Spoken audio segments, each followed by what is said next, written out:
तिवसा येथे दिनांक 24 जानेवारी 2025 पासून आमदार चषक राज्यस्तरीय कबड्डी स्पर्धेला सुरुवात करण्यात आली। या स्पर्धेचे आयोजन आमदार राजेशभाऊ वानखेडे यांच्या नेतृत्वात करण्यात आले। ही कबड्डी स्पर्धा सतत 10 वर्ष आणखी सुरू राहील असा विश्वास यावेळी खासदार अनिलजी बोंडे यांनी खेळाडूंना दाखविला। यावेळी मंचकावर उपस्थित खासदार अनिलजी बोंडे, आमदार राजेशभाऊ वानखेडे आणि मंचकावर उपस्थित सर्व मान्यवर तसेच भाजप कार्यकर्ते उपस्थित होते। जनसमर्थन न्यूज, तिवसा, अमरावती। त्यांच्या खेळाला चालना मिळावी, त्यांना प्रोत्साहन देण्यात यावं, यासाठी आपण या क्रीडा स्पर्धेचं आयोजन करत असतो। आणि ग्रामीण भागातून खूप असे खेळाडू असे आहेत की जे राज्यस्तरापर्यंत, नॅशनलपर्यंत खेळले। जर आपण आपल्याच मुलांना, आपल्या खेळाडूंना जर आपण हे स्पर्धा उपलब्ध करून दिल्या नाही तर त्यांचा विकास कसा होईल। माननीय मुख्यमंत्री देवेंद्रजी फडणवीस आणि देशाचे पंतप्रधान माननीय नरेंद्रजी मोदी यांनी खेळाकडे फार लक्ष दिलेलं आहे। आपण आपल्या विभागात, आपल्या मतदारसंघात, आपल्या तालुक्यात, या मतदारसंघामध्ये भरपूर ठिकाणी या अशा छोट्या छोट्या क्रीडा स्पर्धेचं आयोजन होत आहे। आपण त्यांना प्रोत्साहन देत आहे आणि ग्रामीण भागात एक चांगली फळी निर्माण व्हावी, कार्यकर्त्यांची फळी निर्माण व्हावी, यासाठी आमचा प्रयत्न आहे। या क्रीडा मागचा दुसरा उद्देश असा आहे की मोदीजी म्हणतात तो खेलेगा इंडिया तो बढेगा इंडिया। तर आपण हे ब्रीदवाक्य घेऊन आपण आपल्या ग्रामीण भागातील सर्व विद्यार्थ्यांना, सर्व खेळाडूंना ते खेळले पाहिजे, त्यांना प्रोत्साहित केलं पाहिजे, यासाठी आपण या सर्व टुर्नामेंट भरवत असतो। या कार्यक्रमासाठी सर्वांनी जी उपस्थिती दर्शवली त्याबद्दल सर्वांचं आभार मानतो आणि आलेल्या सर्व क्रीडाप्रेमीयांना आणि सर्व चमूंना शुभेच्छा देतो आणि थांबतो। जय हिंद, जय महाराष्ट्र। गावागावामध्ये कबड्डीच्या स्पर्धा होतात आणि त्या माध्यमातून मुलांमध्ये चैतन्य निर्माण होतं, कारण हा आपला देशी खेळ आहे। या खेळाला क्रिकेट सारखी बॅट लागत नाही, या खेळाला खर्च येत नाही, फक्त कौशल्य, स्वतःची ताकद, बुद्धिमत्ता या सगळ्या गोष्टी ठासून या खेळात भरलेल्या आहेत। हा एकमेव खेळ आहे की ज्याच्यामध्ये कडी मेल्यानंतर पुन्हा जिवंत होतो, म्हणजे पुनर्जन्म असलेला हा खेळ आहे।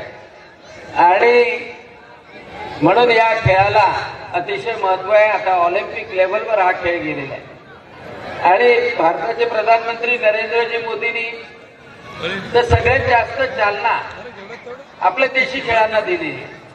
आता तुम्हाला माहित असेल विश्वचषक खो खोचं आपल्या इथल्या पुरुषाच्या टीमनी पूर्ण जगाचं जिंकलं।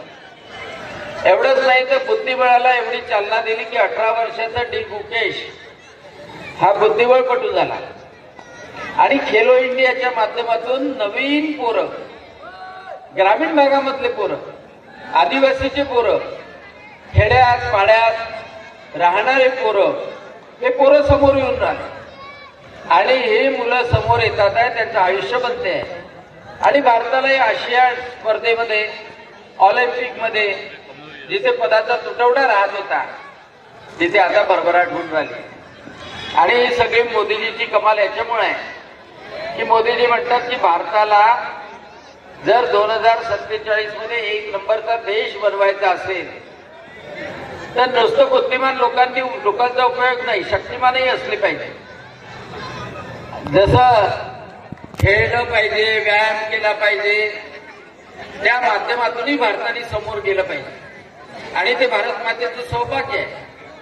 आणि म्हणून या पठडीमध्ये निवडून आलेले राजेशजी वानखेडे यांनी ही स्पर्धा घेतलेली आहे।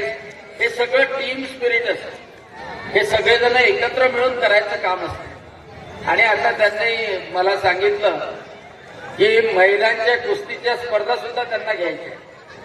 खूप चांगलं आहे, कारण की जेवढ्या जेवढ्या खेळाडूंना आपण वाव देऊ तेवढं ते तरुणाई अतिशय तंदुरुस्त राहील सगळ्या तरुण पोरांना सांगू इच्छितो की मोदीजींनी आपल्या सैन्याचं वय जे 36 वर्ष होतं ऍव्हरेज ते 23 वर्ष करण्याकरता अतिशय चांगली योजना आणली, ज्याला अग्निवीर योजना म्हणतात.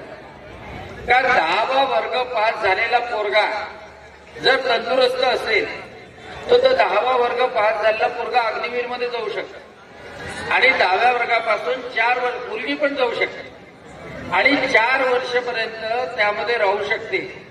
4 वर्षापर्यंत 28 लाख रुपये तिचे जमा होतात आणि त्यापैकी 25% पोरं मिलिटरीमध्ये रिटेन केले जातात आणि 75% पोरं CISF असो, BSF असो, महाराष्ट्राचं राज्याचं पोलीस असो, बँकेची सुरक्षा यंत्रणा असो, त्याच्यामध्ये सामावून घेतले जातात. आणि आज 1,40,000 पोरं आपल्या मिलिटरीमध्ये, जसं इस्रायलमध्ये तरुण फौज आहे तसे भारतामध्ये 1,40,000 पोरं काम करतात आणि त्याच्यामुळे आपलं सैन्य तरुण झालेलं आहे आणि सैन्य हुशार झालेलं आहे. आणि आता तुम्ही काल परवाचं जर लोकमत वाचलं असेल तर आपल्या सैन्यातल्या शास्त्रज्ञांनी म्हणजे गाढव सुद्धा रोबोटिक गाढव बनवलाय. म्हणजे कशासाठी? सियाचीनमध्ये सामान वाहून नेण्यासाठी. म्हणजे चीनला सुद्धा आश्चर्य वाटलं आणि म्हणून आपण एवढ्या चांगल्या परिस्थितीमध्ये आहो. हा भारतासाठी सुवर्ण काळ आहे. भारतासाठी सुवर्ण काळ आहे, महाराष्ट्रासाठी सुवर्ण काळ आहे. आपले मुख्यमंत्री देवेंद्र फडणवीस दावोसला गेले आणि दावोसला गेल्यानंतर 15 लाख कोटी रुपयाचे कारखाने आणले. म्हणजे त्याच्यामध्ये नागपूरचाही कारखाना आहे, त्याच्यामध्ये सोलरचे कारखाने आहे. आपल्या पोरांना काम मिळेल 15 लाख कोटी रुपयाचे.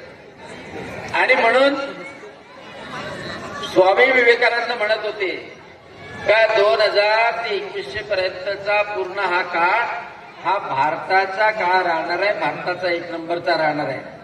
आणि म्हणून आपण सर्वजण देशभक्तीनं प्रेरित होऊन छत्रपती शिवाजी महाराजांची आस घेऊन संपूर्ण देशासाठी काम करण्याचा जो चंग राजेश भाऊंनी आणि सर्व कार्यकर्त्यांनी बांधलाय त्यामधलंच एक कळी ही आजची कबड्डी स्पर्धा आहे. आणि म्हणून या कबड्डी स्पर्धेला, आमदार चषक कबड्डी स्पर्धेला मी मनपूर्वक शुभकामना देतो आणि दरवर्षी अशा आमदार चषक कबड्डी स्पर्धा सातत्यानं, म्हणजे 5 वर्ष नाही, पुढचे 5 वर्ष घ्यायचे तुम्हाला. पुढचे मी निरोप पाठवला त्यांना, मी म्हटलं आता बिलकुल शांत राहा, बिलकुल 5 नाही, तुमची निसंती 10 वर्षाची करून ठेवलेली आहे असा निरोप सांगूनच इकडे आला. आणि त्याच्यामुळं कंटिन्युअस 10 वर्षपर्यंत ह्या कबड्डी स्पर्धा होतील एवढी मी तुम्हाला गॅरंटी देतो आणि माझ्या शब्दांना विराम देतो. जय हिंद, जय भारत.